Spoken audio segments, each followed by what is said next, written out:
Энэ бөөрийн өвчлөл яагаад ихсээд байна гэхээр энэ манай Монголын эрсдэс уур амьсгал, тэгээ дээрэс нь одоо идж байгаа хоол ундны байдал, одоо чихэртлэг ундаа удаг энэ асуудлууд бол бөөрийн өвчлөлд бол маш их хүргэж байгаа.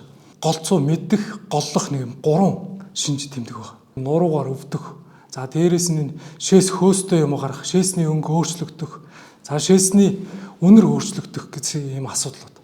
За өдөрт энэ уух усны хэмжээг бол энэ хүн болгонд бол адилгүй гэж үзэж байгаа. За сүүлийн үед судалгаагаар бол Японы эрдэмтэд бол судлахтайгаа бол килограмм жин тутамдаа 40 мл ус уух ёстой гэж бас дүгнсэн байдаг. Уух усны хэмжээ хэд их багасах юм бол шээсний гарц их багасна. Бид эрдэс давс хоригдлогдно гэж байгаа. Одоо энэ хоол ундаар идж ууж байгаа юмд чи эрдэс давс гэж юм бас байна хоолтой хамт. За энэ шээсээр гадагшилж чадахгүй их бага хэмжээтэй юм уугаад байх юм бол бид хоригдлогдож эхэлнэ. Бөөрөнд давс шохоожилт үүсэх, за бөөр даймжраад бөөрийн чулуу үүсэх юм эрсдэлтэй байдаг.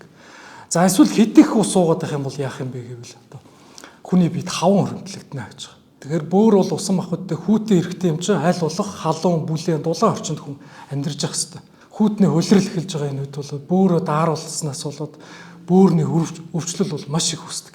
Бөөр өвчлсөний дараа бол зарим хүмүүст бол дахин бөөрийн архагсан өвчлүүд үүсгэх гэдэг эрсдэлтэй байдаг.